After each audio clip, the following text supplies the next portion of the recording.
रस्ते सुजून जातात, फक्त नवे येतात, तीच प्रक्रिया चालू असते. पण देशामध्ये असं कधी घडलं नाही की ज्यांनी पक्ष स्थापन केला त्याचा पक्षच काढून दुसऱ्याने केला. दोन दिवसात गेला तर खून सुद्धा गेली. ठीक आहे, हा निर्णय कायद्याला धरून असं वाटत नाही आणि म्हणून सुशील प्रकारे आपण गेलेला त्याचा निकाल देता लागेल अशा प्रकारची अपेक्षा आहे. पण दुसरी एक गोष्ट तुम्हाला सांगतो की खून याची काही भारतीय शिक्षा करायची नसते. मी आतापर्यंत 14 निवडणुका लढलो, त्या 5 निवडणुका अशा होतात की खून वेगळी. पहिल्यांदा त्या काळात वैध नंतर गाय वाचू आले, नंतर चरखा आला, त्याच्यानंतर हात आला, त्याच्यानंतर हृदय आले. हे सगळे वेगवेगळ्या खुणा या राज्याच्या देशात आपण पाहिल्या. आणि त्यावर कोणाला असं वाटत असेल की एखाद्या संघटनेची खून आपण काढून घेतली तर त्या संघटनेचं अस्तित्वच असेल असं कधी होत नसतं.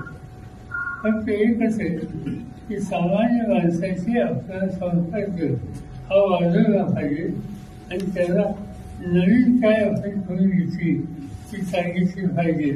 तर फारसे असेल त्याच्यामध्ये येणार नाही. माहिती ग्रुप आणि ही मंडळी काम करतात त्याची कल्पना ऐकून होती. आज तुम्ही सगळे शिकालात आणि राष्ट्रवादीच्या संघटनेमध्ये काम करण्याची तयारी सुरू ठेवली. तुला सगळ्यांचं मी या ठिकाणी अंत्यकरणापासून स्वागत करतो. एका जवळ आली.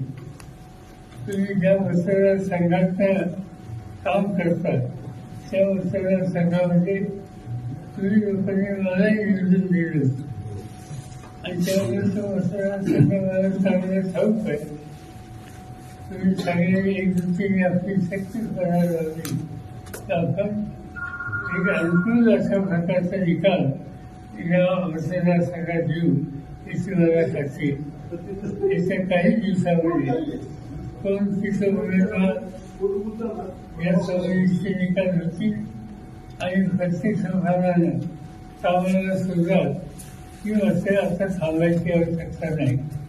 तुम्ही फरक गेल्याच्या नंतर एक संच तयार करा, बरोबर कसं जायचं लोकांना सांगा, म्हणजे त्यांची युक्ती काय ते सांगा, कोणाची माहिती लवकर देऊ हे सांगा आणि एक प्रकारचं वेगळं वातावरण त्या ठिकाणी अनुकूल आहे त्या लोकांना एक प्रकारचा विश्वास झीज हे देण्याचं काम तुम्ही करावं. या कामात तुम्हाला यश मिळेल याची मला पूर्ण खात्री आहे. पुन्हा एकदा तुम्हाला सगळ्यांच्या अंत्यकरणापासून स्वागत करतो.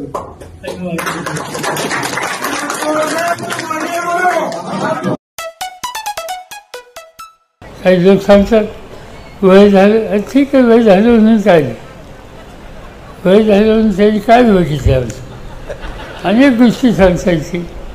वयाची चिंता करू नका, याही परिस्थितीत मात करू शकतो आपण.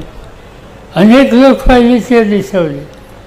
वयाच्या 85व्या वर्षी मोरारजीभाई देसाई देशाचे प्रधानमंत्री झाले. जे चालवलं त्यांनी अनेकांची नावं या ठिकाणी सांगते.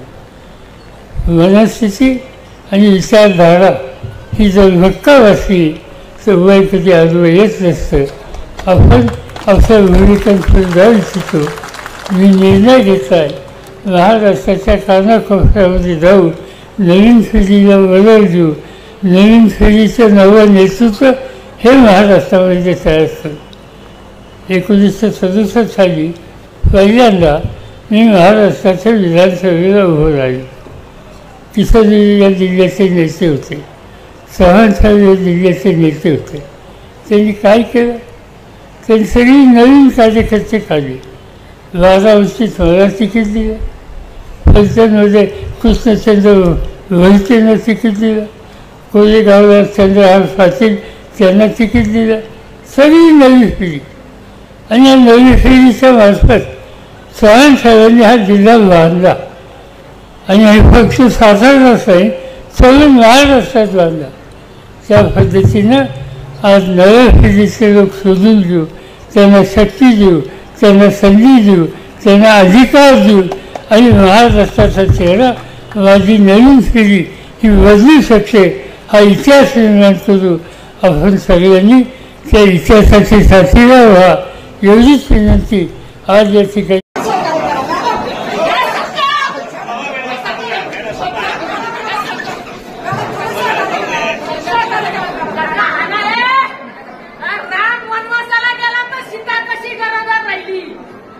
हिंदू आहे का ही?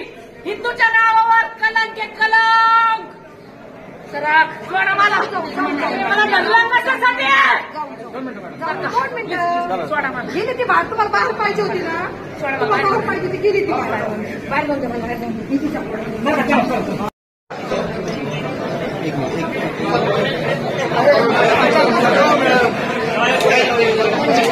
मोबाईल राव काय हे मजा मला.